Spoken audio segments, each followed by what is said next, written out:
I feel very, very, very sad,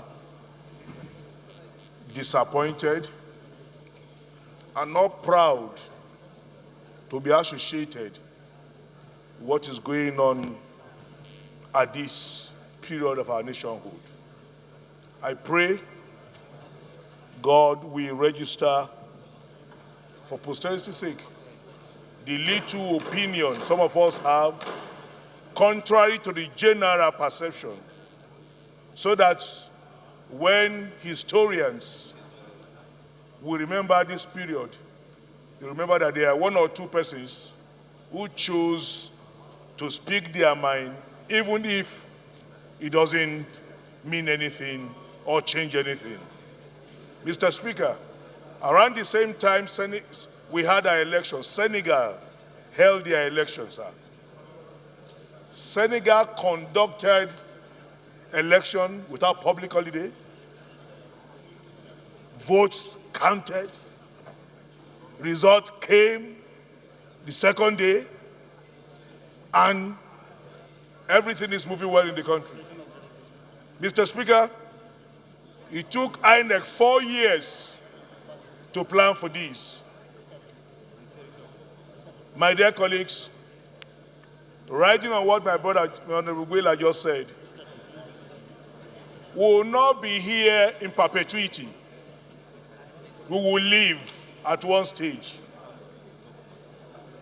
Whatever we do, whatever contribution we make, will be remembered.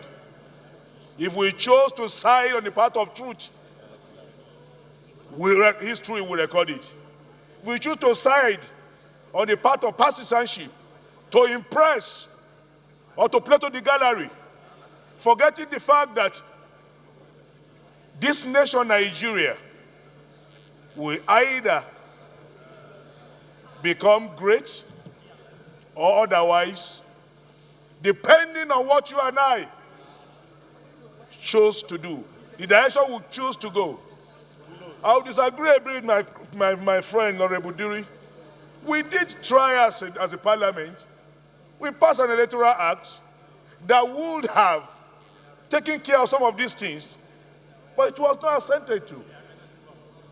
This is the first election that I know of since 1999 without improvement on the electoral act, because the idea is that after every election, you look at the shortcomings and the limitations and begin to bridge them so that it will be a better election. Coming to the main item on this motion, Mr. Speaker, my dear colleagues, we must, as a parliament, find a way in our law to make it impossible for anybody to just sit down and declare elections inconclusive because he feels that way. I am aware that the practice now, Mr. Speaker, is for people to mobilize thugs to go to collation centers when they know they've lost election, to disrupt this, most time, ward or local government collation, so as to arrive at inconclusive election. Mr. Speaker, we are becoming a laughing stock to the world. Ghana had conducted series of elections where opposition parties win back to back. It has become a tradition in Ghana that in the next 8 years, another party takes over. And there has never been this kind of inconclusiveness. We are called the giant of Africa. Are we giant in the negative perspective or in the positive? What example are we setting for other nations in Africa?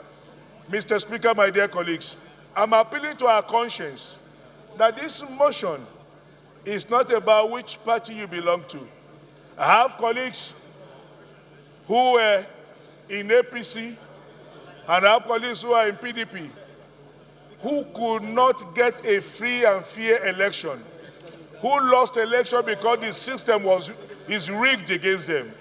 My dear colleagues, this motion is speaking to INEC, because by information at my disposal, my dear colleagues, between 1999 and 2015, there was only one election that was declared inconclusive.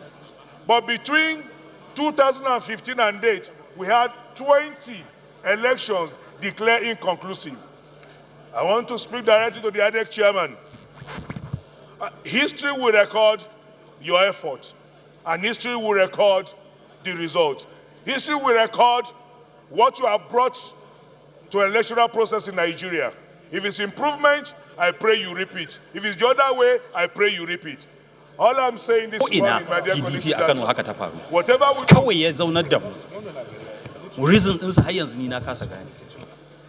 Honorable TJ, please, could you round up? Time. Honorable TJ, can you address the chair, please? Thank you, Mr. Speaker. You have 30 seconds to round up. Thank you very much. I round up, Mr. Speaker. Honorable